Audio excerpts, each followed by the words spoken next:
রাব্বুল আলামিন পবিত্র কুরআনুল কারীমের ৭ নং সূরা সূরাতুল আ'রাফ এর 11 নম্বর আয়াতে বলেন, বিসমিল্লাহির রহমানির রহিম।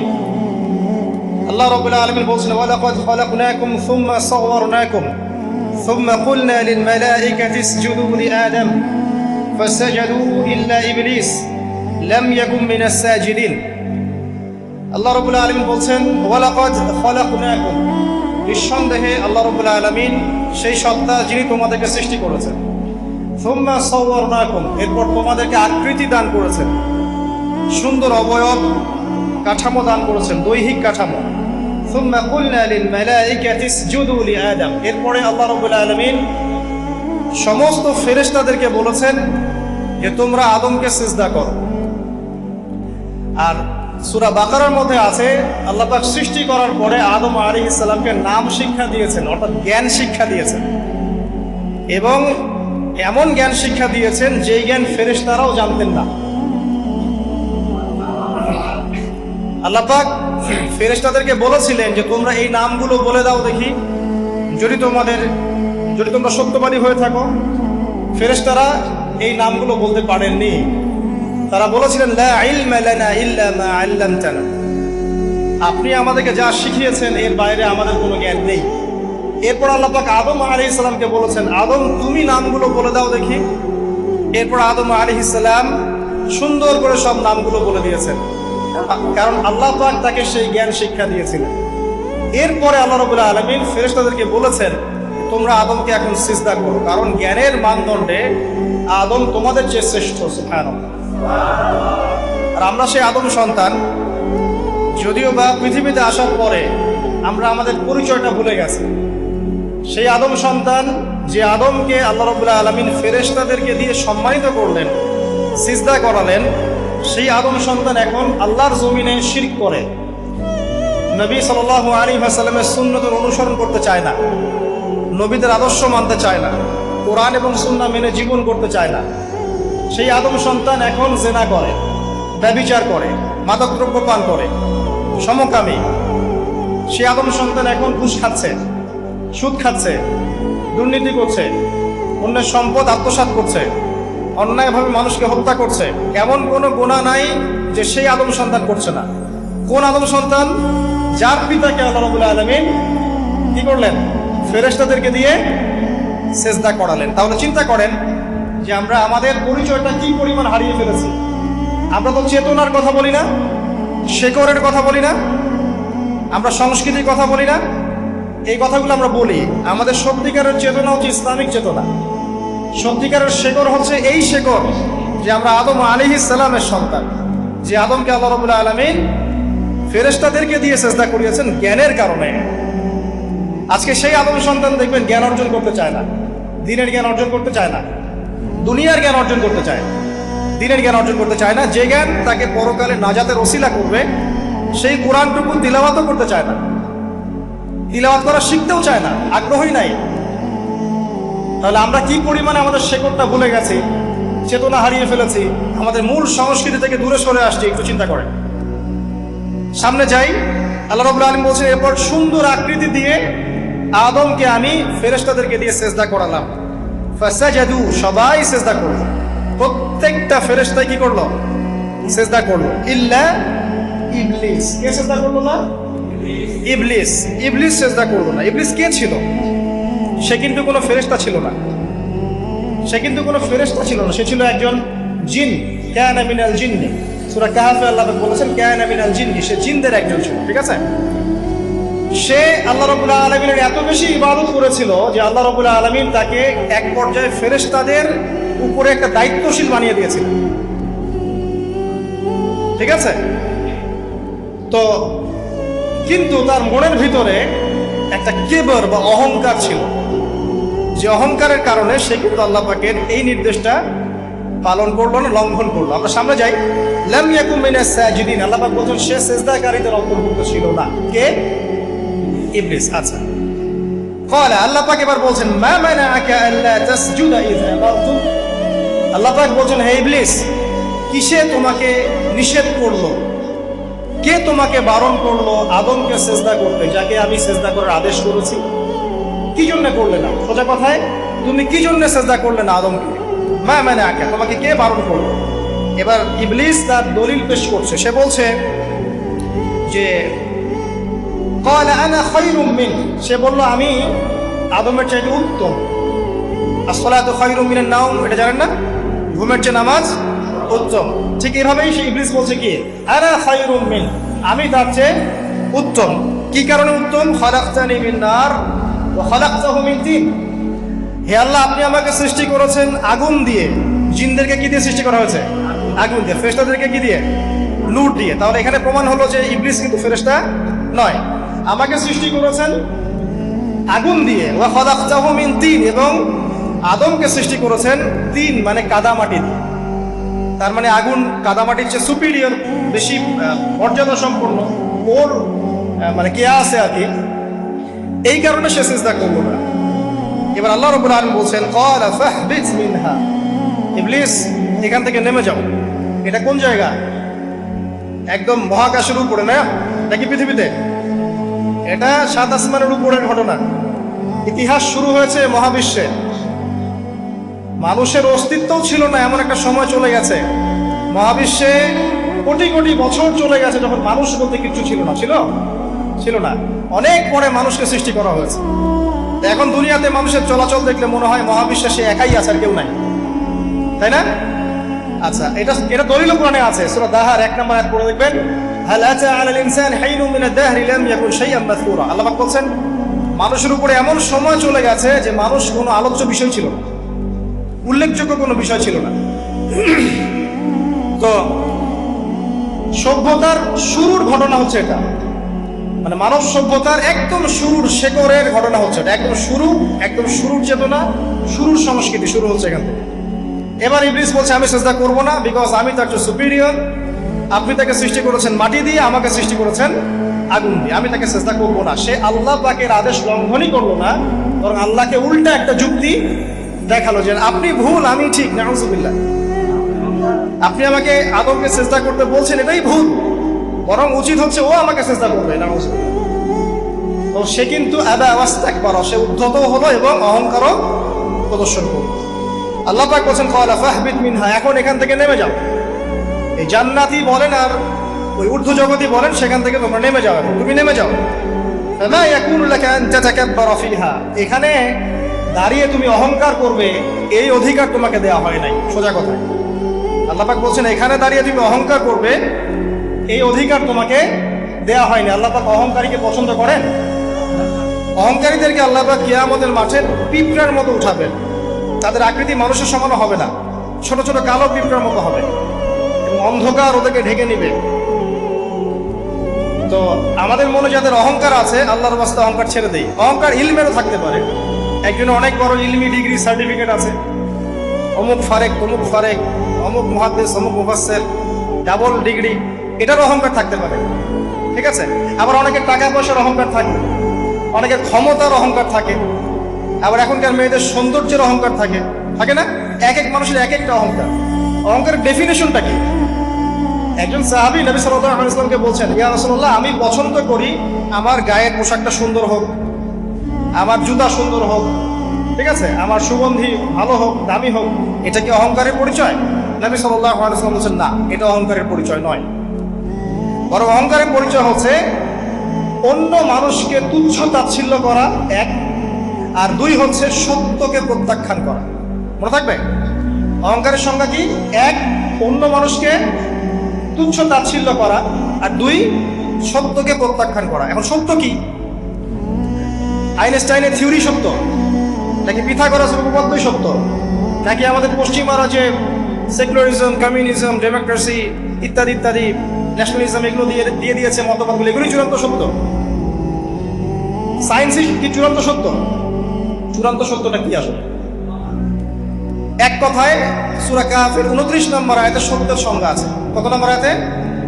সূরা কাহফের 29 নম্বর আয়াতে আল্লাহ পাক বলেন ওয়াকুলিল হাক্কু মির রাব্বিকুম, হে নবী আপনি বলে দিন সত্য সেটাই, ন্যায় অন্যায়ের চূড়ান্ত মানদণ্ড সেটাই, হক বাতিলের চূড়ান্ত মানদণ্ড সেটাই। কোনটা?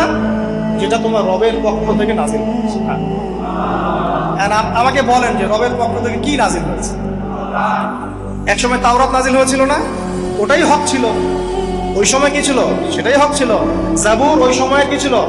হক। ইনজিল ওই সময়ের হক ছিল। এখন কি আছে আমাদের কাছে? কোরআন এবং এর ব্যাখ্যা হচ্ছে হাদিস।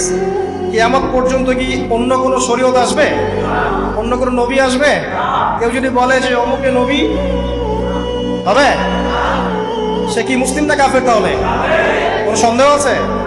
যদি কেউ দাবি করে যে মুহাম্মদ সাল্লাল্লাহু আলাইহি ওয়াসাল্লাম শেষ নবী নন, আরো নবী আসতে পারে, নাউযুবিল্লাহ, এবং এই কুফরি আকীদায় বিশ্বাসীকে কেউ যদি কাফের মনে না করে, সেও কাফের হয়ে যেতে পারে।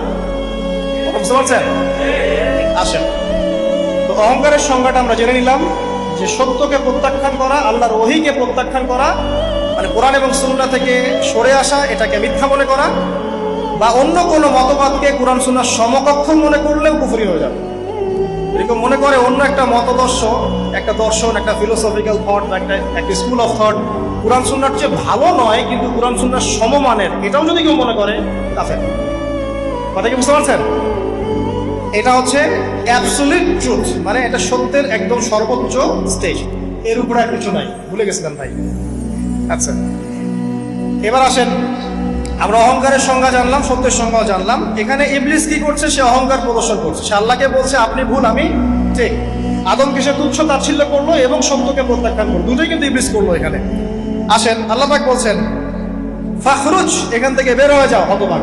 ফাখরুজ মানে উখরুজ মানে বের হও, অতএব ফাখরুজ, এখান থেকে বের হয়ে যাও। ইন্নাকা মিনাস সাগিরিন, তোমার অহংকার করার কোনো সুযোগ নেই এখানে, তুমি তো ছোট পুত্র। ইন্নাকা মিনাস সাগিরিন, সাগির মানে কি?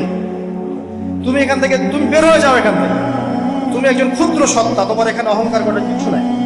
কলা, এবার ইবলিস বলছে, এই জায়গাগুলো খুব ভালো করে শোনেন, আমাদের লেকচারের আসল জায়গায় কিন্তু যাবে ওইদিকে। যদি আড়াইটা পর্যন্ত লেকচার নেই, কোনো সমস্যা আছে? আচ্ছা, তাহলে বসে থাকেন, খাওয়া দাওয়া করে আসছেন তো?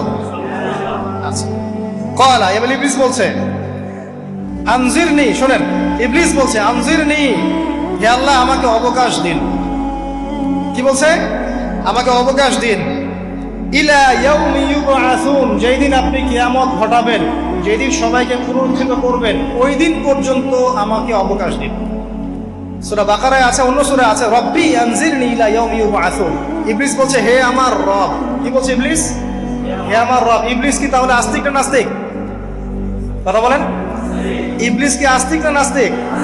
আস্তিক। ইবলিস বলছে যে ইয়া রব্বি, রব্বি হে আমার রব, হে আমার প্রতিপালক। আল্লাহকে ইবলিস বলছে হে আমার প্রতিপালক, আনজিরনি আমাকে অবকাশ দিন, ইলা ইয়াউমি ইউবআসুন, কিয়ামত দিবস পর্যন্ত, বা যেদিন আপনি পুরো মানব জাতিকে উঠাবেন কবর থেকে, আবার ওই দিন পর্যন্ত আমাকে অবকাশ দিন।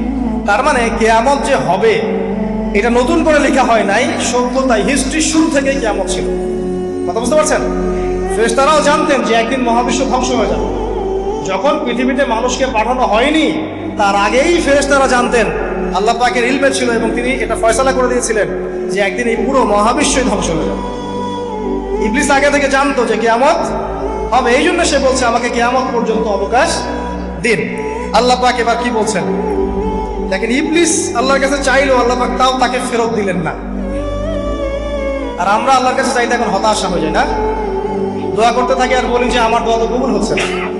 আর ইবলিস একটা জিনিস চাইলো, আল্লাহ পাক বললেন ক্বালা ইন্নাকা মিনাল মুনজারিন, যাও তুমি অবকাশপ্রাপ্তদের একজন, তোমাকে অবকাশ দেয়া হলো। এক কথায় তোমার দোয়া কবুল করা হয়েছে, তোমার অবকাশ তোমাকে দেয়া হলো, কারণ আল্লাহ পাক এটা পরীক্ষা করবেন ইবলিসকে দিয়ে, মানব জাতিকে। ক্বালা, এবার ইবলিসের চ্যালেঞ্জ শোনেন, এটাই আমাদের আজকের লেকচারের মূল পয়েন্ট। এই জায়গা থেকে ইবলিস চ্যালেঞ্জ করছে। কি চ্যালেঞ্জ করছে? ফাবিমা আগওয়াইতানি, হে আল্লাহ আপনি যে কারণে আমাকে বিচ্যুত করলেন, আমি আমার যে কৃতকর্মের কারণে আপনার রহমত থেকে বঞ্চিত হয়ে গেলাম, ঠিক আছে, লাআকুদান্না লাহুম সিরাতাকাল মুস্তাকিম, আমি সেই আদমের এবং আদমের সন্তানের সরল পথে ওত পেতে বসে থাকবো। কথাটা ভালো করে বোঝেন। ইবলিস চ্যালেঞ্জ করলো কাকে? আল্লাহকে। যে কারণে আল্লাহ আপনি আমাকে বহিষ্কার করলেন, এখন আমি কি করব? আমি এই আদম সন্তানের সরল পথে, আপনাকে পাওয়ার এই পথে, পথের আনাচে কানাচে আমি ওত পেতে বসে থাকবো। কি জন্য বসে থাকবো? যাতে করে আমি আদম সন্তানকে বিচ্যুত করতে পারি। শুধু তাই নয়, সে আরো বলছে সুম্মা লাআতিয়ান্নাহুম, আমি শুধু বসেই থাকবো না, আমি আদম সন্তানের কাছে আসব। মিন বাইনি আইদিহিম, তার সামন থেকে আসব। ওয়া মিন খালফিহিম, আদম সন্তানের পিছন থেকে আসব। ওয়া আন আইমানিহিম, তার ডান দিক থেকে আসব। ওয়া আন শামাইলিহিম, তার বাম দিক থেকে আসব। ওয়ালা তাজিদু আকসারাহুম শাকিরিন, আল্লাহ পাক আপনি তাদের বেশিরভাগকেই শুকরগুজার পাবেন না। কথা কি ক্লিয়ার না? কোনো সমস্যা? ইবলিস কি চ্যালেঞ্জ করলো? আমি শুধু বসেই থাকবো না, ডান দিক থেকে আসবো, বাম দিক থেকে আসবো, সামন থেকে আসবো, পিছন থেকে আসবো, আমি আদম সন্তানকে পথভ্রষ্ট করেই ছাড়বো, আপনি আদম সন্তানের বেশিরভাগকে পথভ্রষ্ট পাবেন। ইবলিসের কথা কি বাস্তব প্রতিফলন দেখা যায় এখন সমাজে? বেশিরভাগ মানুষ নামাজ পড়ে না পড়ে না? বেশিরভাগ মানুষ সুদ খায় না খায় না? বেশিরভাগ যুব সমাজ জেনা করতেছে না করতেছে না? বেশিরভাগ লোক মাদক খাচ্ছে না খাচ্ছে না? পৃথিবীর কোনো জায়গায় আল্লাহর বিধান আছে কি নাই? দুই একটা জায়গায় আছে আইওয়াশ, শোডাউন। বেশিরভাগ নারী পর্দায় চলে না চলে না? বেশিরভাগ মানুষ রোজা রাখে না রাখে না? বেশিরভাগ মানুষ যাকাত দেয় কি দেয় না? তাহলে ইবলিস যে বললো আপনি বেশিরভাগকেই শুকরগুজার পাবেন না। বেশিরভাগ মানুষ পরকালের স্বার্থে কাজ করে না দুনিয়ার স্বার্থে কাজ করে? কতজন মানুষ আল্লাহ পাকের দ্বীনটাকে প্রচার প্রসার প্রতিষ্ঠার কথা বলে বা কোরআন সুন্নাহর কথাগুলো মেনে চলে? কতজন মানুষ? বেশিরভাগ লোক মেনে চলে? তাহলে ইবলিস কি সফল না ব্যর্থ? ইবলিসের চ্যালেঞ্জ কি সফল না ব্যর্থ? ইবলিসের কথা সে কিন্তু অক্ষরে অক্ষরে পালন করেছে। আর এই ইবলিসকে আল্লাহ পাক কেন পৃথিবীতে নিয়েছেন? আমাদেরকে পরীক্ষা করার জন্য, যেন আমরা এই সরল পথ থেকে বিচ্যুত না হই। সামনে যান, আরো কঠিন কথা আছে। قال اخرج منها, আল্লাহ পাক বলছেন এখান থেকে বের হয়ে যাও। মাযউমান মাদহুরা, একদম অপদস্থ লাঞ্ছিত হয়ে এখান থেকে বের হয়ে যাও। লামান তাবিআকা মিনহুম, তুমি তো চ্যালেঞ্জ করলে আমাকে, ঠিক আছে, কিন্তু যে ব্যক্তি যেই তোমার অনুসরণ করবে, আল্লাহ পাকে কথা শোনেন, যেই তোমার অনুসরণ করবে, লাআমলাআন্না জাহান্নামা মিনকুম আজমাইন, যে পুরুষ বা নারী যেই হোক না কেন, যে আদম সন্তান ইবলিস তোমার অনুসরণ করবে, তোমার পথ ধরবে, আমি তোমাকে সহ এদের সবাইকে দিয়ে জাহান্নাম পূর্ণ করব। আল্লাহর কিচ্ছু যায় আসে না। আল্লাহ পাক যদি এই পুরো পৃথিবীটাকেও জাহান্নামে নিক্ষেপ করেন অবাধ্যতার কারণে, আল্লাহ পাকের কিছু যায় আসে? ওই যে আপনাদের এখানে নদী আছে না, কি পালাশি ঘাট, এখানে চর টর আছে না? চরের মধ্যে একটা বালুর কণার কি দাম আছে বলেন তো? একটা বালুর কণার কোন দাম আছে? এই পুরো মহাবিশ্বে পৃথিবীর অবস্থান এর চেয়েও কম। তো পুরো পৃথিবীর মানুষ যদি আল্লাহর অবাধ্য হয়, আল্লাহ পাক যদি পুরো দুনিয়াটাকে ধ্বংস করে দেন, জাহান্নামে নিক্ষেপ করেন, আল্লাহ পাকের কিছু যায় আসবে কিনা? এবার আসেন, এখান থেকে আমরা বুঝতে পারলাম ইবলিস একটা তৃতীয় সত্তা। আল্লাহ পাক আদম আলাইহিস সালামকে সৃষ্টি করলেন, নাম শিক্ষা দিলেন, সেজদা করালেন, ইবলিসকে সেজদা করতে বললেন, সে করলো না। সে চ্যালেঞ্জ করলো উল্টা, যে আমি ওর চেয়ে উত্তম, আপনি ভুল আমি সঠিক। সে অহংকার করলো এবং একই সাথে সে আদমকে পথভ্রষ্ট করার চ্যালেঞ্জও করে বসলো। আল্লাহ পাক ঘোষণা করলেন, যদি কোনো আদম সন্তান তোমাকে ফলো করে, তোমাকে সহ তাকে আমি জাহান্নামে নিক্ষেপ করব। ঠিক আছে এ পর্যন্ত? এবার সামনে আসেন। এবার আল্লাহ পাক আদমকে বলছেন, কাকে বলছেন? আদম আলাইহিস সালামকে বলছেন, ইয়া আদম, হে আদম। তার আগে আদম আলাইহিস সালামের বুকের পাঁজর থেকে কাকে সৃষ্টি করেছেন? হাওয়া আলাইহিস সালাম, সভ্যতার ইতিহাসের প্রথম নারী এবং ইতিহাসের সবচেয়ে সুন্দরী রমণী কে? হাওয়া আলাইহিস সালাম। আরেকজন আছেন সবচেয়ে সুন্দরী রমণী, কে? কে বলতে পারবেন? জি না, 100 টাকা পুরস্কার বলেন। হ্যাঁ, নাম কি? মাশাআল্লাহ, ওই ওকে পুরস্কার দিও। কি নাম তোমার? মাশাআল্লাহ মাশাআল্লাহ। দ্বিতীয় সুন্দরী রমণী, দুজন রমণীকে বলা হয় পৃথিবীর সবচেয়ে সুন্দরী রমণী। আপনি যাদেরকে দেখে সিডিউস হচ্ছেন, যদিও এদেরকে দেখে সিডিউস হওয়ার কিছু নাই, কারণ এরা তো সুন্দর না, কোনো দিক থেকে সুন্দর না, না পোশাকের দিক থেকে, না চেহারার দিক থেকে, না ফিজিক্যাল স্ট্রাকচারের দিক থেকে। এদেরকে দেখে তো পাগলও সিডিউস হবে না।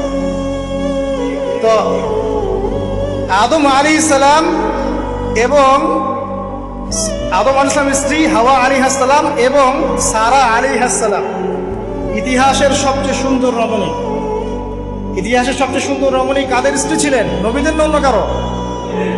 এই জন্যই বলি, আপনি যদি পবিত্র থাকেন, আল্লাহওয়ালা মানুষ হন, ইনশাআল্লাহ তাআলা আল্লাহ পাক আপনার ঘরে একজন নেককার পুণ্যবতী সুশ্রী স্ত্রী দান করবেন। আপনি যদি এইসব অশ্লীলতার গোলক ধাঁধায় পড়ে নিজের ঈমান হারিয়ে ফেলেন, চরিত্র হারিয়ে ফেলেন, সম্ভাবনা খুবই কম যে আপনি একজন দিনদার মেয়ে পাবেন। বরং আপনি এমন কাউকেই পেতে পারেন যে আপনার মতোই, ঠিক আছে? দেখবেন যে আপনি 10 ঘাটের পানি খেয়ে আসছেন, ও দেখবেন 12 ঘাটের পানি খেয়ে আসছে। আল্লাহ পাক আমাদের যুব সমাজকে হেফাজত করুন, আমিন।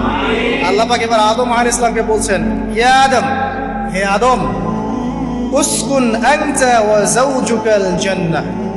আদম শোনো, তুমি এবং তোমার স্ত্রী দুইজন এখন জান্নাতে থাকো। কোথায় থাকো?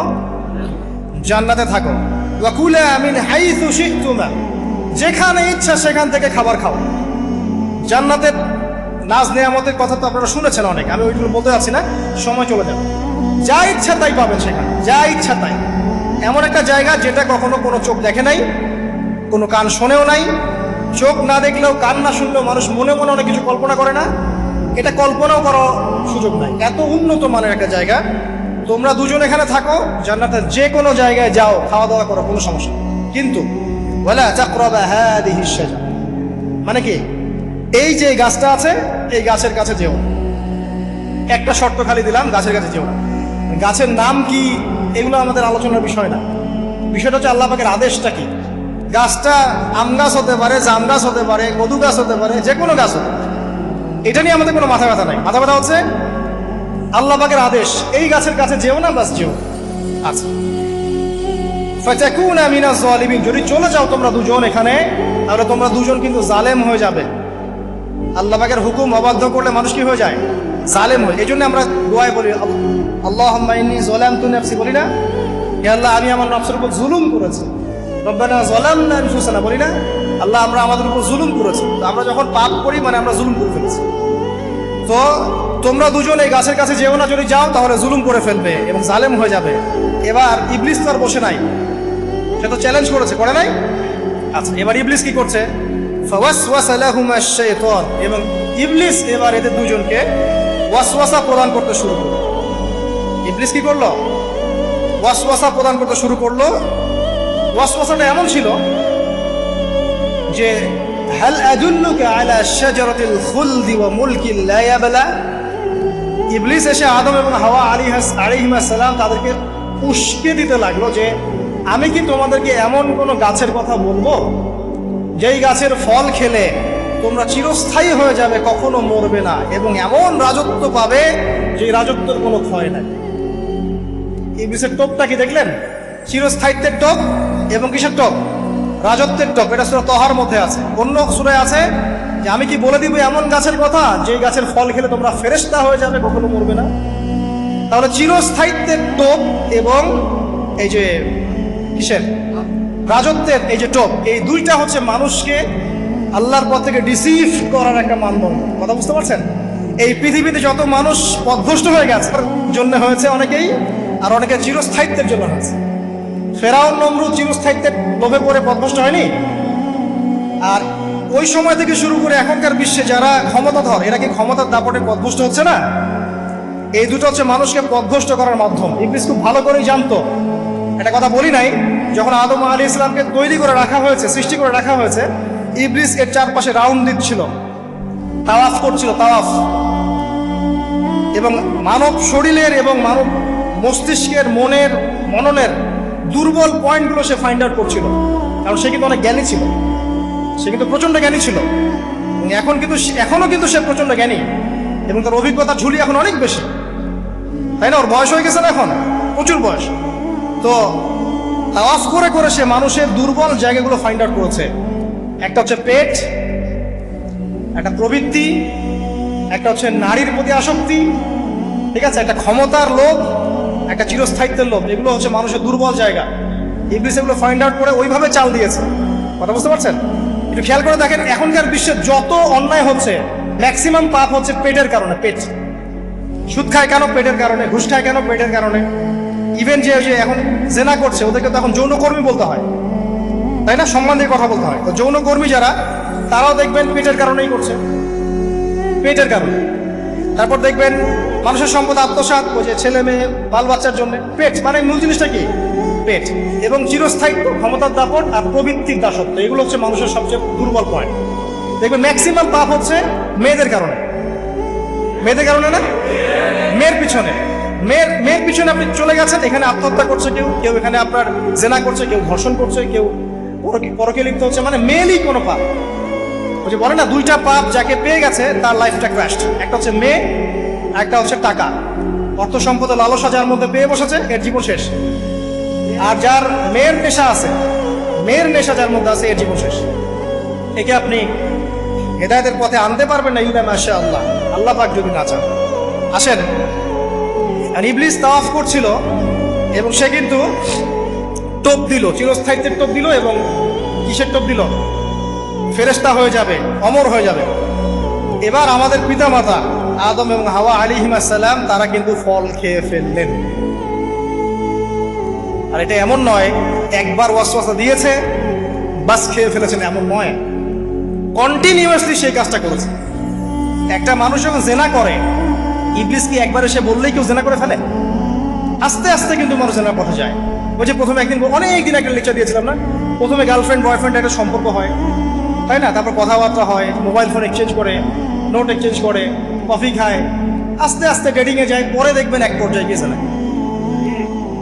এভাবে। আর যারা ধর্ষক, এতে ডাইরেক্ট অ্যাকশন, এত সময় নাই, ডাইরেক্ট। তো ইবলিস প্রতিটা পাপ মানুষকে ধাপে ধাপে করায়। দেখবেন ইবলিস এখানেও কিন্তু আমাদের পিতামাতাকে ধাপে ধাপে ওইদিকে নিয়ে গিয়েছে। এবার আসেন, আমাদের পিতামাতা ফল খেয়ে ফেলবেন, এই জায়গাটা খুব ভালো করে বোঝান। এই ফল খাওয়াটা আল্লাহর অবাধ্যতা না। আল্লাহ পাক বলেছিলেন না যে জালেম হয়ে যাবে, আল্লাহ পাকের অবাধ্য বলেন। অবাধ্যতার ফলাফলটা কি হলো এবার শোনেন। আমরা সবাই জানি অবাধ্যতার ফলাফল কি, আল্লাহ পাক জান্নাত থেকে নামিয়ে দিয়েছেন, তাই তো? এর আগে আরেকটা ফলাফল হয়েছে। এই ফলাফলের সাথে আমাদের বর্তমান সময়কার যে ইস্যুটা চলছে, পোশাক, নারী, সংস্কৃতি, হাবিজাবি, হ্যাঁ, বেহায়াপনা, বেলাল্লাপনা, এই ইস্যুটা এখানে জড়িত।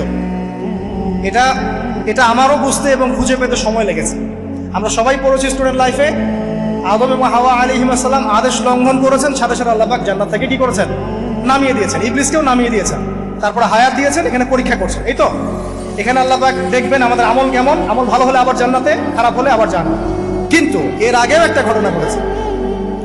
যে মুহূর্তে আমাদের পিতামাতা ফল খেয়েছেন গাছের কাছে গিয়েছেন, আল্লাহ পাকের আদেশটা লঙ্ঘন করেছেন, সাথে সাথে তাদের গায়ের পোশাকটা খুলে পড়ে গেছে।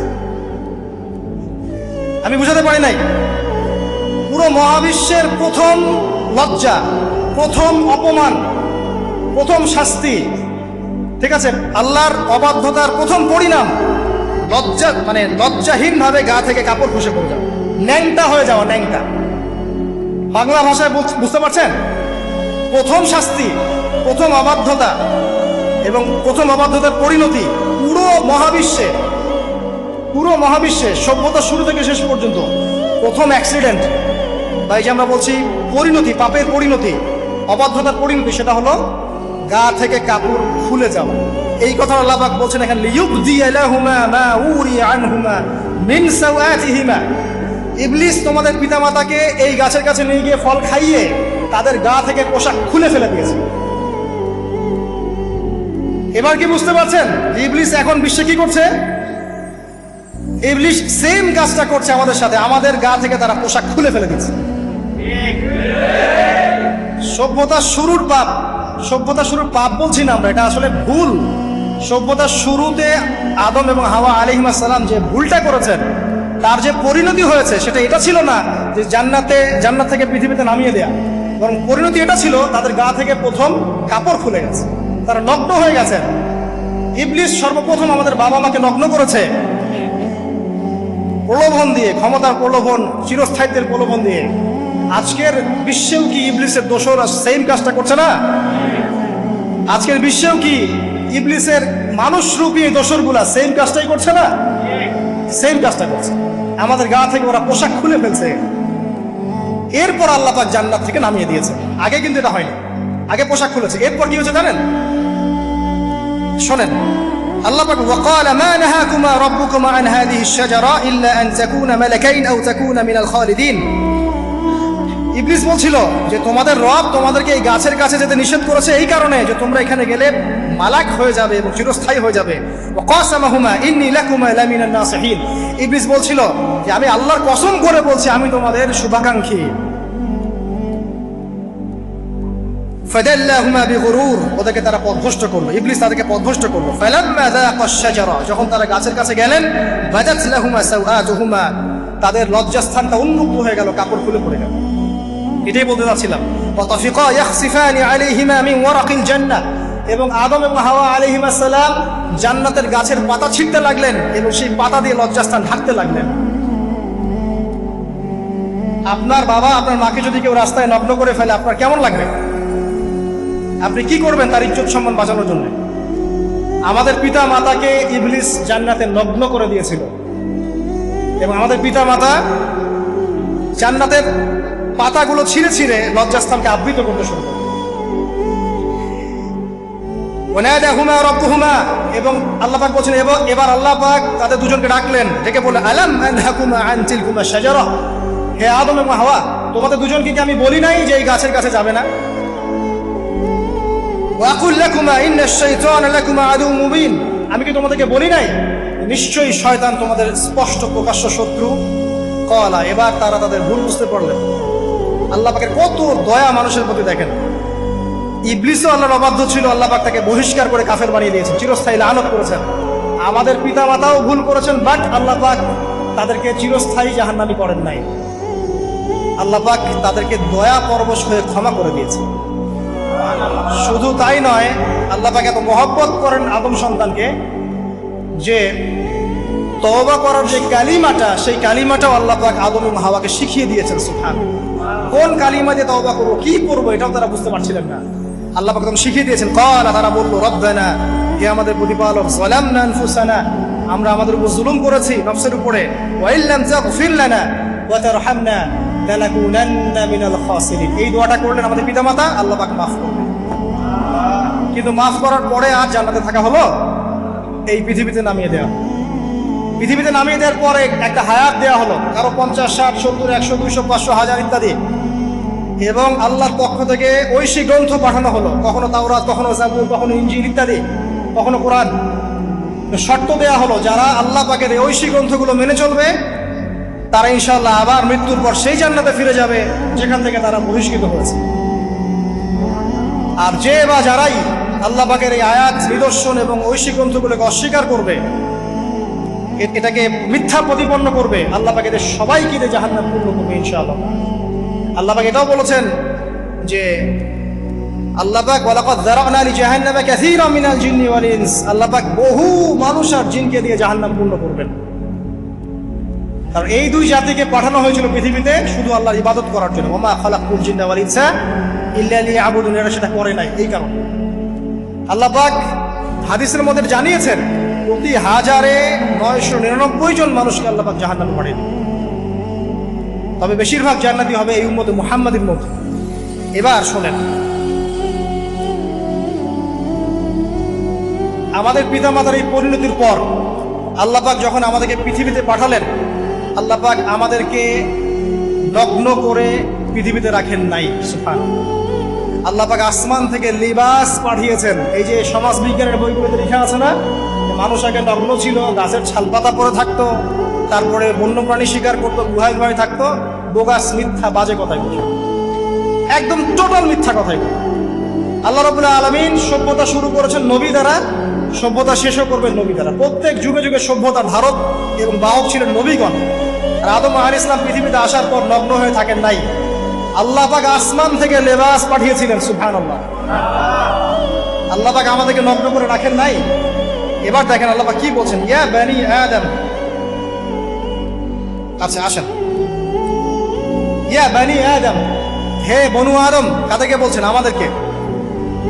قد أنزلنا عليكم لباسا يواري سوآتكم وريشا, হে বনু আদম, আমি তোমাদেরকে নগ্ন ছেড়ে দিচ্ছি না, আমি তোমাদের জন্য লেবাস আর পোশাক পাঠাচ্ছি, যেই পোশাক দিয়ে তোমরা তোমাদের লজ্জাস্থানকে আবৃত করবে এবং সৌন্দর্য বর্ধন করবে। এটা করছি না আমরা এখন? আচ্ছা, ওয়ালিবাসুত তাকওয়া যালিকা খায়র, আর তাকওয়ার লেবাস, তাকওয়ার পোশাকটা হচ্ছে সবচেয়ে উত্তম। যেমন দেখেন আমাদের সতর কি এই নাভির উপর থেকে হাঁটুর নিচ পর্যন্ত না, তাই বলি কি আমরা সবাই এভাবেই ঘুরি? এটা সর্বনিম্ন একটা স্কেল, তাই না? এর উপর আপনি জুব্বা পরছেন, পাগড়ি পরছেন, টুপি পরছেন, বা আপনি হয়তো আরো ঢিলেঢালা কোনো পোশাক পরছেন, এই পোশাকটাকে বলা হচ্ছে তাকওয়ার পোশাক। ওয়ালিবাসুত তাকওয়া যালিকা খায়র, এটা আরো উত্তম। একজন মেয়ের, অনেক আলেম বলছেন যে চোখ, এই চোখটুকু ঢেকে বের করে দেখা যাবে, বলছে না? অনেকে বলেছেন কিনা? কিন্তু এটাও যদি কেউ সামনে জিলবাব দিয়ে ঢেকে রাখে তাহলে কি উত্তম নয়? পর্দার ক্ষেত্রে উত্তম নয়? লিবাসুত তাকওয়া যালিকা খায়র, তাকওয়ার যে পোশাক সেটা আরো উত্তম বেশি। নরমালি তো পোশাক দিয়েছি, তাকওয়ার পোশাক সবচেয়ে উত্তম বেশি। আল্লাহ পাকের একটা সতর্কবাণী শুনে নেবার, যালিকা মিন আয়াতিল্লাহ, এই পোশাকটা আল্লাহ পাকের নিদর্শন। পোশাকটা কি? আল্লাহ পাকের নিদর্শন। লাআল্লাকুম ইয়াযাক্কারুন, যাতে করে তোমরা স্মরণ করতে পারো। কি স্মরণ করবো? ওই যে আমাদের পিতামাতাকে নগ্ন করে দিয়েছে ইবলিস, এটা মনে রাখতে পারো তোমরা, এটা আল্লাহ পাকের নিদর্শন। ইয়া বানি আদম, হে বনু আদম, লা ইয়াফতিনান্নাকুমুশ শাইতান। এবার শোনেন, আল্লাহ পাক আমাদেরকে বলছেন, হে বনু আদম, লা ইয়াফতিনান্নাকুমুশ শাইতান, শয়তান যেন আবার তোমাদেরকে ফিতনায় ফেলতে না পারে। পৃথিবীতে তোমরা থাকবে, শয়তানের বহু দোসর তোমাদের সামনে থাকবে, ডানে বামে, যে ডান থেকে আসবে, বাম থেকে আসবে, হ্যাঁ, সামন পিছন থেকে আসবে, মিডিয়ার মধ্যে দিয়ে তোমাদের ঘরে ঘরে ঢুকে যাবে শয়তানের দোসর। লা ইয়াফতিনান্নাকুমুশ শাইতান, শয়তানের দোসররা যেন তোমাদেরকে ফিতনায় ফেলতে না পারে। কে বলছেন? আল্লাহ পাক বলছেন। কিরকম ফিতনা? কামা আখরাজা আবাওয়াইকুম মিনাল জান্নাহ, ঠিক যেভাবে শয়তান তোমাদের পিতা মাতাকে জান্নাত থেকে বের করে দিয়েছিল, ওই রকম ফিতনায় যেন ফেলতে না পারে। ঠিক আছে? ওয়ায়ানজিউ আনহুমা লিবাসাহুমা, এবং শয়তান তোমাদের পিতা মাতার লেবাস খুলে ফেলেছিল, নগ্ন করে দিয়েছিল, নগ্নতা, বেহায়াপনা, অশ্লীলতা শিখিয়েছিল, ওইদিকে ধাবিত করতে চেয়েছিল।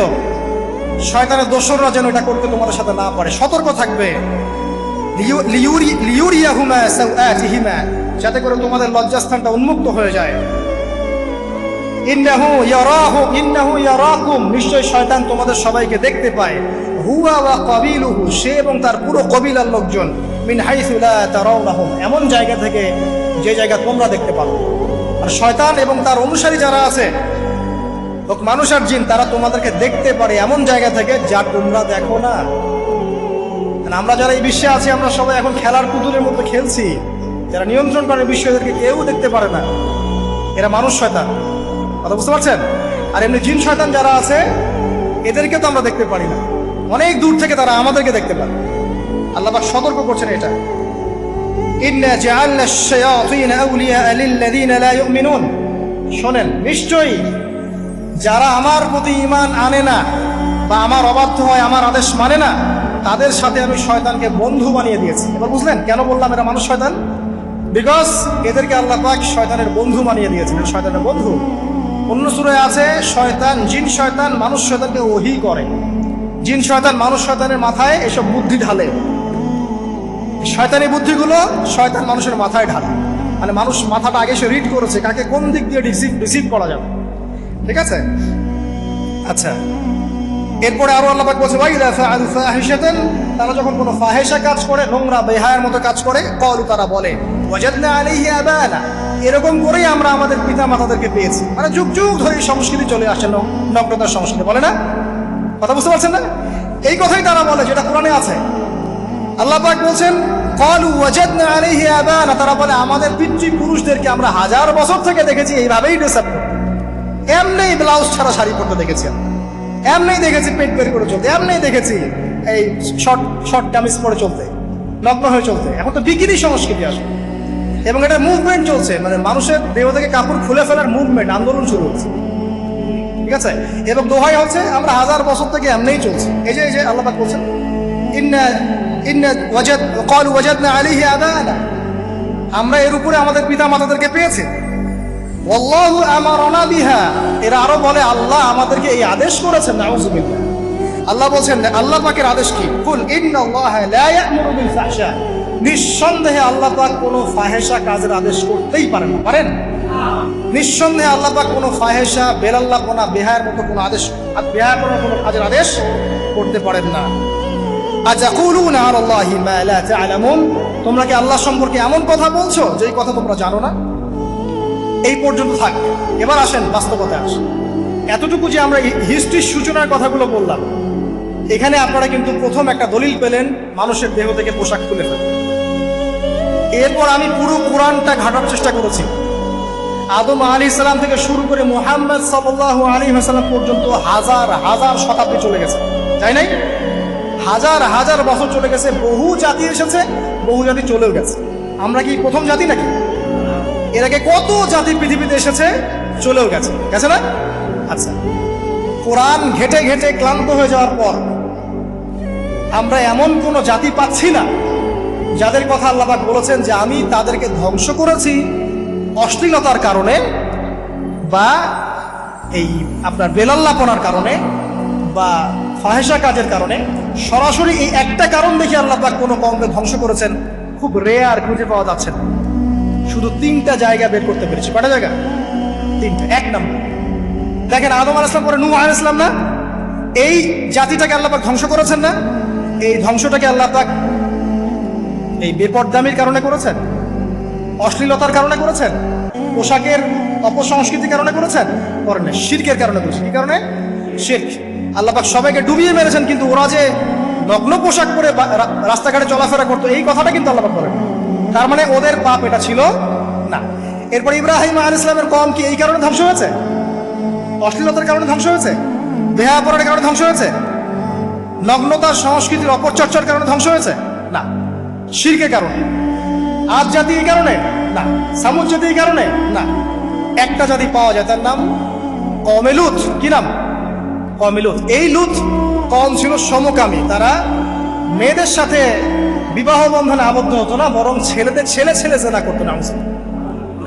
এই একটা জাতি পাচ্ছি ইতিহাসে যারা অশ্লীলতার কারণে, ফাহেসা কাজের কারণে, সমকামিতার কারণে, নোংরামির কারণে আল্লাহ পাক পুরো উপরে উঠিয়ে নিচে নামিয়ে ধসিয়ে দিয়েছে। এই একটা জাতি পেলাম। আর একটা জাতি পাওয়া যায়, তার নাম হচ্ছে বানু ইসরাইল। কি নাম? বানু ইসরাইল। আল্লাহ রাসূল সাল্লাল্লাহু আলাইহি ওয়াসাল্লাম বলছেন যে তোমরা দুনিয়া থেকে বেঁচে থাকো এবং নারীর ফিতনা থেকে বেঁচে থাকো। কারণ বানু ইসরাইল মানে মূসা আলাইহিস সালামের যে কওম ছিল, এই কওমের মধ্যে প্রথম ফিতনা দেখা দিয়েছিল মেয়েদের ব্যাপারে। এই একটা পেলাম যে মেয়েদের কারণে, বেহায়াপনার কারণে, অশ্লীল পোশাকের কারণে, নগ্নতার কারণে একটা সভ্যতাকে আল্লাহ পাক শাস্তি দিয়েছে। 2টা পাওয়া গেল, ঠিক আছে? 1, 2, একটা লূত, একটা হচ্ছে বানু ইসরাইল, ঠিক আছে? আর একটা পাওয়া যায় এটা জোর করে, সেটা হলো নবী মুহাম্মদ সাল্লাল্লাহু আলাইহি ওয়াসাল্লাম নবী হওয়ার ঠিক আগের সময়টা, যেটাকে আমরা কি বলি আইয়ামে জাহিলিয়াত। ওই সময়ে মেয়েদের জেনাটা ব্যাপক ছিল, ব্যভিচারটা ব্যাপক ছিল, পরকীয়াও ছিল, বৈবাহিক তেমন কোনো অধিকার ছিল না। এমনও হতো যে একটা মেয়ের সাথে 8-10 জন পুরুষ সহবাস করতো, করার পরে সেই মেয়ে যখন গর্ভবতী হতো, তার বাচ্চা প্রসব করার পর সেই মেয়ে 10 জনকে ডেকে দাঁড় করাতো, দাঁড় করিয়ে বলতো যে অমুকে হচ্ছে আমার এই বাচ্চার বাপ, তারপরে এর সাথে বিয়ে হতো। চিন্তা করতে পারেন তো? নারীদের যে বৈষয়িক অধিকার, ধর্মীয় অধিকার, আপনার পোশাকের অধিকার, শালীনতার অধিকার, সম্পত্তির অধিকার এগুলো ছিল না ওই সময়। এই একটা সভ্যতা পাওয়া যাচ্ছে। তাহলে 3টা আমরা বের করতে পারলাম, কথা ঠিক আছে? আচ্ছা, এবার আসেন এই 3টা সভ্যতার পর নবী সাল্লাল্লাহু আলাইহি ওয়াসাল্লাম যখন নবী হলেন, তখন তিনি সমস্ত অশ্লীলতার শেকড়টাকে উপরে ফেলে দিলেন। সভ্যতার ইতিহাস থেকে শুরু করে আমরা যত জাতির ধ্বংস দেখছি, এই ধ্বংসগুলো শিরকের কারণে হয়েছে, কুফরির কারণে হয়েছে, অবাধ্যতার কারণে হয়েছে। মাত্র কয়েকটা জাতির ক্ষেত্রে অশ্লীলতা, বেহায়াপনা, আপনার ফাহেসা কাজ, এগুলোর রিজন দেখানো হয়েছে। তো এ থেকে একটা বিষয় প্রমাণ করা যায়, এই কথাটা ভালো করে বোঝেন। এ থেকে একটা বিষয় প্রমাণ করা যায় যে যত সভ্যতা ধ্বংস হয়ে গেছে, ওই সভ্যতার মানুষরা আর যাই করুক না কেন, তাদের পোশাক আশাক ঠিকঠাক ছিল। কথা বুঝতে পারছেন না? যত সভ্যতা ধ্বংস হয়ে গেছে, আদ, সামুদ, নূহ, ফেরাউন, ঠিক আছে, যত সভ্যতা ধ্বংস হয়ে গেছে, তাদের আর যত পাপী থাক, হয়তো কেউ অহংকারী ছিল, কেউ কুফরি করেছে, কেউ শিরিক করেছে, হ্যাঁ, কেউ সন্তানদেরকে হত্যা করেছে, কেউ মানুষ হত্যা করেছে, কেউ জুলুম করেছে, কেউ অহংকার করেছে ইত্যাদি, কিন্তু তাদের পোশাক আশাক শতাব্দীর পর শতাব্দী ঠিকঠাকই ছিল। এটা নিয়ে আল্লাহ পাক কোরআনে খুব বেশি কথা বলেন না। তার মানে বোঝা যায় যে এটা রিমার্কেবল কোনো কথা বলার বিষয় ছিল না, আল্লাহ পাক বলেন। অর্থাৎ যুগ যুগ ধরে মানুষের শালীনতার পোশাকটা ঠিকই ছিল, কারণ মানুষ জানতো যে তাদের পিতামাতাকে আল্লাহ পাক তাদের পিতামাতাকে ইবলিস নগ্ন করে দিয়েছিল জান্নাতে। এই কথাটা মানুষের মাথার মধ্যে ছিলই, এবং বিভিন্ন ধর্মগ্রন্থে এটার অস্তিত্ব আছে। আপনি শুধু ইসলাম না, অন্য যে কোনো ধর্মগ্রন্থ ঘাটেন, হিন্দু ধর্মগ্রন্থ ঘাটেন, সেখানে দেখবেন বলা হচ্ছে যেন মেয়েরা পর্দায় থাকে। দেখেন, পরে দেখেন বেদের মধ্যে এটা আছে, আমি গতকালকেও স্টাডি করেছি। এবং খ্রিস্টান ধর্মগ্রন্থ পড়েন, সেখানে দেখবেন লেখা আছে, ওদের যে ওল্ড নিউ টেস্টামেন্টে আছে, দেখবেন যে যারা মাথার চুল দেখিয়ে বেড়ায় তাদের শাস্তির কথা বলা হয় যে চুল যেন কেটে দেওয়া, ওদের ধর্মগ্রন্থে আছে। যারা জিউস, যারা পুরো বিশ্ব মুসলিমদেরকে অত্যাচার করে থাকে, এদের ধর্মগ্রন্থেও পর্যন্ত আছে যে যখন ইসহাক আসছিলেন, একজন নারী জিজ্ঞাসা করলেন কে আসছেন, তার ভৃত্য বললেন যে আমার প্রভু আসছেন, তখন তিনি নেমে নিজে একটা ঢিলেঢালা পোশাক করলেন, তারপর সামনে গেলেন। শুধুমাত্র ইসলাম ধর্মে নয়, যত ধর্ম চলে গেছে পৃথিবীতে, সমস্ত ধর্মের মধ্যেই নারীদের শালীন পোশাকের কথাটা বর্ণিত আছে এখন পর্যন্ত। তার মানে যারা এখন অশালীন বিষয়ের দিকে মানুষকে ধাবিত করতে চায়, এদের আসলে কোনো ধর্ম নাই। ধর্মের সাথে এদের কোনো সম্পর্ক আসলে না। আর আমরা কিন্তু কথা বলছি ধর্মের বেসিসে, হোক সেটা হিন্দুইজম বা খ্রিস্টানিজম বা জিউডিজম বা ইসলাম, আমরা ধর্মের বেইজে কথা বলছি। এখন যদি কেউ বলে ধর্মতাত্ত্বিক কথাবার্তা দিয়ে এসবে দলিল দিবেন না, তাহলে তার সাথে একটা ডিবেট হবে আল্লাহ আছেন কি নাই।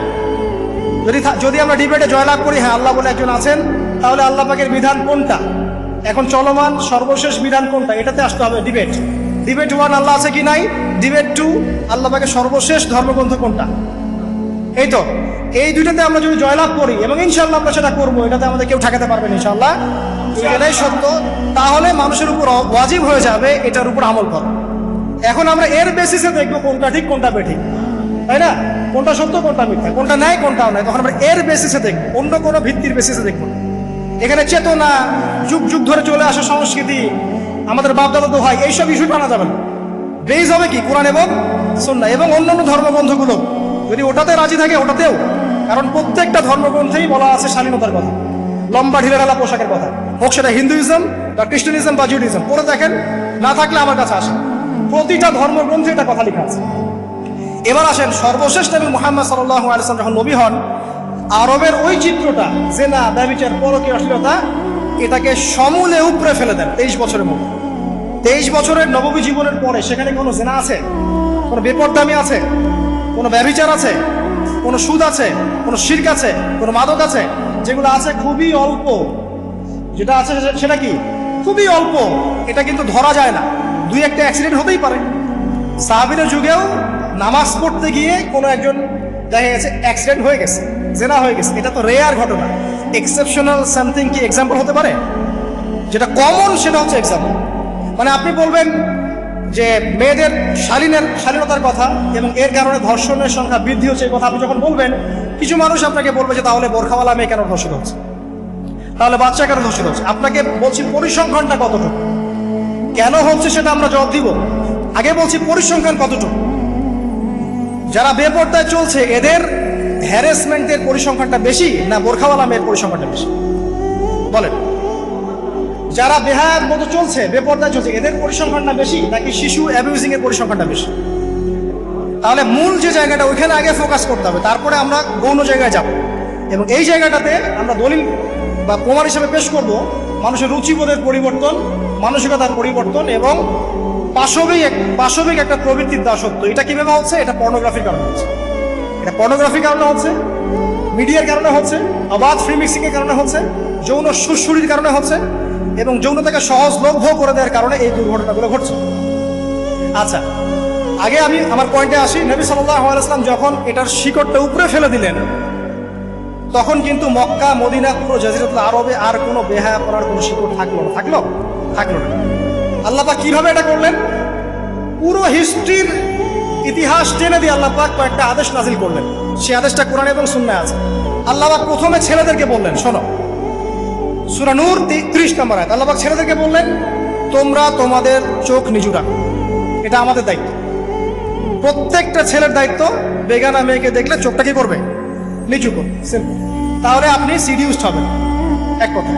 2 নাম্বার, আল্লাহ পাক আমাদেরকে বললেন তোমরা তোমাদের লজ্জাস্থানকে হেফাজত করো। কাদেরকে? আমাদেরকে, মানে ছেলেদেরকে। প্রথমে আল্লাহ পাক ছেলেদেরকে বললেন চোখ নিচু করে রাখো, লজ্জাস্থানে হেফাজত করো, ঠিক আছে। সূরা বানী ইসরাঈল আল্লাহ পাক বললেন জিনা ধারের কাছেও যেও না, ধারের কাছেও যেও না। আল্লাহ পাক আরো বললেন যদি কেউ জিনা করে ফেলে সূরা নূরে, তাহলে তাকে 100টা বেত্রাঘাত করতে হবে। কয়টা? 100টা, এবং 1 বছরের জন্য তাকে বহিষ্কার করতে হবে। আল্লাহ পাক শাস্তিও দিলেন, শুধু তাত্ত্বিক বিধান দেন নাই, শাস্তিও দিয়েছেন। কারণ শুধু তাত্ত্বিক বিধান দিয়ে হবে? আমি যদি ওয়াজ করে বেড়াই ভাই মদ খায় না, মদ খায় না, কোনো শাস্তি না অ্যাপ্লাই করি, তাহলে কি মদ ছাড়বে মানুষ? আমরা যদি বলি হত্যা করা মহাপাপ, মহাপাপ, দুর্নীতি করা মহাপাপ, মানুষ দুর্নীতি ছাড়বে? ছাড়বে না, যতক্ষণ না শাস্তি নিশ্চিত করা যাচ্ছে। আল্লাহ পাক তাত্ত্বিক কথা শুধু বললেন না, শাস্তিও নিশ্চিত করলেন।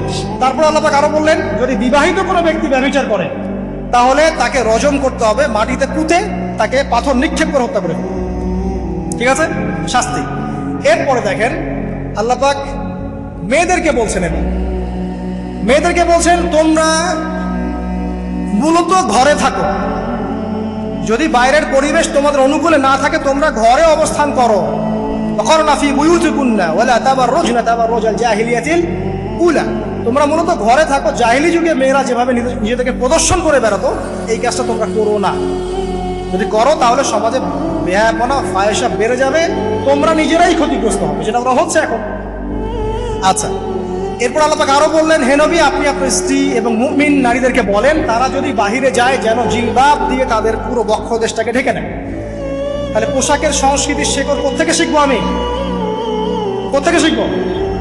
আল্লাহ পাক কর্তৃক নাজিলকৃত সর্বশেষ ঐশী গ্রন্থ থেকে শিখবো নাকি? যে বইয়ের মধ্যে কোনো ভুল নাই সেটাই তো আমার শেখার মাধ্যম হবে নাকি? নাকি যে দর্শনে 1000টা ভুল সেটা শিখবো আমি? আল্লাহ পাক এখানে বলছেন মুমিন নারীদেরকে বলো বাইরে গেলে পরে তারা যেন জিলবাব দিয়ে, কাপড় দিয়ে সুন্দর করে বক্ষদেশ সেগুলো ঢেকে রাখে। বোরখার কথা এখানে নাই শব্দে, ঠিক আছে, ঢেকে রাখা ঢিলে ঢালা পোশাকের কথা এসেছে। আচ্ছা আসেন, আল্লাহ পাক আরো বললেন যে তোমরা অমুক অমুক অমুক অমুক, যেমন আপনার বাবা, আপনার ভাই, আপনার এই যে সন্তান, এই যে মাহারাম যারা আছে এদের সামনে ছাড়া অন্যদের সামনে যখনই যাবে তোমরা কিন্তু হিজাব অবলম্বন। তা আল্লাহ পাক হিজাবের বিধান দিলেন, চক্ষু নিচু করতে বললেন, লজ্জাস্থানের হেফাজত করতে বললেন, এবং যদি এর পরেও কেউ ভুল করে ফেলে তাহলে আল্লাহ পাক শাস্তির কথা বললেন। আল্লাহ পাকের সিস্টেমটা সুন্দর হলো না? এই সিস্টেমটা নবী সাল্লাল্লাহু আলাইহি ওয়াসাল্লাম অ্যাপ্লাই করলেন, সমাজ থেকে সমস্ত জেনা ব্যভিচারের ভিত্তি উঠে চলে গেল। সুবহানাল্লাহ বলবেন না? এটা হলো অবস্থা। তারপর দেখেন আল্লাহ রাব্বুল আলামিন শুধু পর্দার কথা বলেই ক্ষান্ত হলেন না, কারণ একটা বিধান দিলেই মানুষের সবকিছু সলভ হবে না। আল্লাহ পাক এর পাশাপাশি আমাদেরকে 5 ওয়াক্ত নামাজ পড়তে বললেন, ঠিক আছে, নামাজ পড়লে মানুষ ভালো হবে, নৈতিকতা শিখবে, আল্লাহর সাথে ক্লোজ সম্পর্ক হবে। আল্লাহ পাক কোরআন তেলাওয়াত করতে বললেন, ঠিক আছে, কোরআন মেনে চলতে বললেন। আল্লাহ পাক আমাদেরকে আল্লাহর জিকির করতে বললেন, নবীর সুন্নাহ মতো চলতে বললেন। আল্লাহ রাব্বুল আলামিন আমাদেরকে আল্লাহর যত অবাধ্যতা আছে, কি সমস্যা? আচ্ছা যেতে দেন। আমি যেটা বলতে চাচ্ছি যে আল্লাহ পাক শুধু পর্দার কথাগুলো বলেই একটা বিধান দিয়ে শেষ করে দিলেন না, কারণ শুধুমাত্র হিজাবের সাথেই পুরো সোসাইটির সমস্যাগুলো জড়িত না, এখানে আরো অনেক বিষয় আছে। যদি আপনি নৈতিকতা না শেখেন একটা বোরখাওয়ালা মেয়েকে আপনি টিস করতে পারেন, ঠিক আছে। যদি আপনার মধ্যে আল্লাহর ভয় তাকওয়া না থাকে আপনি কিন্তু একটা বাচ্চাকেও ধর্ষণ করতে পারেন, সুযোগ পেলে আপনি করে ফেলবেন। আপনার মধ্যে আল্লাহর ভয় না থাকলে আপনি কিন্তু গোপনে জেনা করতে পারেন বা পর্ন দেখতে পারেন। তাই আল্লাহ পাক শুধু হিজাবের বিধানটা দিয়েই ক্ষান্ত হলেন না, আল্লাহ পাক আনুষঙ্গিক আরো অনেক কথা বললেন যে তোমরা পবিত্র হও, বেশি বেশি আল্লাহর জিকির করো, 5 ওয়াক্ত সালাত নামাজে পড়ো, কোরআন তেলাওয়াত করো, নবীর সুন্নাহ মেনে চলো, দ্বীনি কাজে ব্যস্ত থাকো, সৎ কাজের আদেশ করো, অসৎ কাজে নিষেধ করো। মানে এই সবগুলো কাজ যখন একসাথে হবে আপনার মনটা কি হবে? পবিত্র হবে, আপনার মনের মধ্যে আল্লাহর নূর চলে আসবে। আপনার মনে আল্লাহর নূর চলে আসবে, তখন এইসব অন্ধকার বা এই যে জাহিলিয়াতগুলো আপনার কাছে ভালো লাগবে। যখন আপনার ইন্টারনাল যে সোলটা আছে এটা যখন এনলাইটমেন্ট হবে আল্লাহর নূর দিয়ে, তখন আপনার কাছে এইসব হারাম ফ্রি মিক্সিং, হারাম পরকিয়া, আপনার জেনা, আপনার ব্যভিচার, পর্ন এগুলো বিভীষিকাময় মনে হবে, আপনার কাছে ভালো লাগবে। আল্লাহ পাক অন্তর জগৎটা পরিবর্তন করার জন্য আমাদেরকে এই সিস্টেমগুলো দিলেন। শুধু হিজাবই করবে not this is not necessary, এর সাথে আরো অনেক বিষয় থাকে, নামাজ, রোজা, হজ, যাকাত, হ্যাঁ, হজ, উমরা, তাসবিয়া, জিকির আজকার, কোরআন তেলাওয়াত, আমর বিল মারুফ, নাহি আনিল মুনকার সব একত্রিত হবে, আবার হিজাবও চলবে। এরপরে যদি কেউ সীমা লঙ্ঘন করে শাস্তিও আছে। পুরো সিস্টেমটা সুন্দর না? এই সিস্টেমটা যখন আল্লাহ পাক তার রাসূল মুহাম্মদ সাল্লাল্লাহু আলাইহি ওয়াসাল্লামের মাধ্যমে লঞ্চ করলেন আরবের মধ্যে, আরবে না কোনো জেনা থাকলো, না কোনো ব্যভিচার, না কোনো মাদক, না কোনো পর্ন, না কোনো এই যে নারীর অবমাননা, কিছুই থাকলো। একটা মেয়ে 300 মাইল দূর থেকে এসে একা হজ করে চলে যেত, কেউ তার দিকে তাকাতো। এমন যুগ চলে গেছে। মহিলা সাহাবী রণকৌশল মানে যুদ্ধের বর্ম পরে উহুদে যুদ্ধ করেছেন, কেউ তার দিকে তাকায়নি। তাকিয়েছে? তাকায়নি। এখন ওই যুগটা আপনি দেখেন, রাসূল সাল্লাল্লাহু আলাইহি ওয়াসাল্লামের যুগ, আবু বকর সিদ্দিক, ওমর ইবনুল খাত্তাব, ওসমান আলী, এই খুলাফায়ে রাশিদার স্বর্ণ যুগটাকে আপনি দেখেন। ওই যুগে আপনি রেপের হার কত পার্সেন্ট মহিলা রেপ হয়েছে? ওই যুগে কত পার্সেন্ট মেয়ে জেনায় লিপ্ত হয়েছে? ওই যুগে কত পার্সেন্ট ছেলে মেয়ে ধর্ষণ করেছে? ওই যুগে কত পার্সেন্ট নারীর শ্লীলতাহানি হয়েছে? কত পার্সেন্ট নারীকে টিজ করা হয়েছে? কত পার্সেন্ট মেয়েকে মার্ডার করা হয়েছে? কত পার্সেন্ট মেয়েকে যৌতুকের জন্য চাপ দেওয়া হয়েছে? একটু পরিসংখ্যানটা দেখেন আমাদেরকে। সভ্যতা করতে লাফাচ্ছেন। ওই সভ্যতায় যা হয়ে গেছে, নবী সাল্লাল্লাহু আলাইহি ওয়াসাল্লাম থেকে শুরু করে খোলাফায়ে রাশিদুন যা হয়েছে, এই পার্সেন্টেজগুলোর সাথে বর্তমান পার্সেন্টেজকে মিলান, মিলবে? ওই যুগে রেয়ার জেনা 2-1টা হয়েছে। মদ খেয়েছে মানুষ রেয়ার কয়েকজন, মানুষ ব্যভিচার করেছে রেয়ারলি 2-4 জন, 100 বছরে 2-4 জন। ওই যুগে দেখবেন মানুষ পরকীয়ার নামই জানতো না, সমকামিতা কি জিনিস মানুষ জানতোই না, শর্ট পোশাক, বিকিনি সংস্কৃতি কি মানুষ জানতো না, ঠিক আছে? আনকভার ইউ, এই যে মুভমেন্ট চলছে, এগুলোর মানে কি মানুষ জানতো না। জানতো? ওই যুগে কি মুসলিমরা পিছিয়ে ছিল? জ্ঞান বলেন, বিজ্ঞান বলেন, অর্থনীতি বলেন, রাজনীতি বলেন, সমরনীতি বলেন, অস্ত্রশস্ত্র বলেন, কোন সেক্টরে কি মুসলিমরা তখন পিছিয়ে ছিল কিনা? উত্তর দেন, পিছিয়ে ছিল? ছিল না। তাহলে স্বর্ণযুগ আমরা কোনটাকে বলবো? এই বর্তমান দাজ্জালীয় সভ্যতাকে স্বর্ণযুগ বলবো, নাকি খোলাফায়ে রাশিদার এবং নবী সাল্লাল্লাহু আলাইহি ওয়াসাল্লাম রেখে যাওয়া যুগটাকে স্বর্ণযুগ বলবো? তাহলে ওই যুগ যদি স্বর্ণযুগ হয়, তাহলে ওই যুগের সুন্নাহ এ যুগে অ্যাপ্লাই করতে হবে না? তাহলে ওই যুগের সমস্যা যেমন দূর হয়েছে, এই যুগের সমস্যা দূর হবে না? এই সহজ বাংলা কথাটা বললে কি আমরা মৌলবাদী হয়ে যাব? এই সহজ বাংলা কথা বুঝতে গিয়ে কি আমি ধর্মান্ধ হয়ে যাব, ব্যাকডেটেড হয়ে যাব? এই কথাটা আমরা বলতে এখন সাহস পাই না। কি কারণ? সভ্যতার ইতিহাস ঘেটে দেখেন, ওই সভ্যতাই ছিল জ্ঞানে, শিল্পে, অস্ত্রে, প্রযুক্তিতে, অর্থনীতিতে মুসলিমরা এখন স্বর্ণশীল। কোন একজন মুসলিমকে হত্যা করার কেউ সাহস করেছিল? একজন মুসলিম নারীকে ধর্ষণ করার কেউ সাহস করেছে? একজন মুসলিম শিশুকে কেউ বোম মেরে হত্যা করেছিল? আজকে বিশ্বের দিকে আপনি তাকিয়ে দেখেন, শত শত নারী ধর্ষিত হচ্ছে, শত শত বোমা মেরে আমাদের বাচ্চাদেরকে হত্যা করা হচ্ছে, মুসলিমদেরকে পুরো ডমিনেট করা হচ্ছে। আজকে রাজনৈতিক নিয়ন্ত্রণ, অর্থনৈতিক নিয়ন্ত্রণ, পলিটিক্যাল, আপনার সোশ্যাল মিডিয়া, প্রযুক্তি যা যা আছে সব নিয়ন্ত্রণ পশ্চিমাদের হাতে, সমস্ত নিয়ন্ত্রণ করে। এই যে পালাবদল হলো সময়ে, এটা কেন হলো? বিকজ 1 নাম্বার ইস্যু হচ্ছে আমরা কোরআন এবং সুন্নাহ থেকে দূরে সরে আসছি। 2 নাম্বার, আমরা শয়তানের সেই ধোকায় পড়ে গেছে, যে ধোকা থেকে আমরা বেরোতে পারিনি, আল্লাহ পাক সতর্ক থাকতে বলেছিলেন। 3 নাম্বার, আমরা ইলম চর্চা ছেড়ে দিয়েছি। 4 নাম্বার, হক কথা বলাও ছেড়ে দিয়েছে। 5 নাম্বার, সৎ কাজের আদেশ, অসৎ কাজের নিষেধ ঠিকঠাক মতো হচ্ছে না। 6 নাম্বার, দেখেন আমরা জানি যারা আমল ঠিক মতো করছি না। 7 নাম্বার, আমরা বক ধার্মিক হয়েছে, বক ধার্মিক, খালি নামাজ, রোজা, হজ, যাকাত আর তাসবির মধ্যে ইসলাম, বাকি কোনো জায়গায় ইসলাম নাই, কোনো জায়গায় ইসলাম নাই। সমস্যা এগুলা দেখবেন, পরিবারের কাঠামো ভেঙে আছে। আমরা কোরআন সুন্নাহকে হাতে নিয়ে ওয়ার্ল্ডকে চ্যালেঞ্জ করতে পারি নাই, ডিল করতে পারি নাই। এবং পশ্চিমা এবং অন্যান্য সভ্যতার যে নোংরা মতাদর্শগুলো আছে, এগুলোকে ঢালাওভাবে আমরা গ্রহণ করেছি এবং আস্তে আস্তে আস্তে আস্তে পুরো মুসলিম বিশ্বে এগুলো ছড়িয়ে গেছে। এখন আপনি পেপার পত্রিকা খুললে দেখবেন 4টা 5টা 10টা ধর্ষণ, এই মেয়ে রেপ, এই মেয়ে ডাকাতি, ওইখানে হত্যা, এখানে যৌতুক, এখানে অমুক তমুক, সুদ, ঘুষ, জেনা, ব্যভিচার, নিত্য নৈমিত্তিক ব্যাপার। কারো এগুলো নিয়ে কোনো মাথা ব্যথাও নাই, এগুলো খুব সিম্পল সাধারণ ব্যাপার এখন আমাদের কাছে।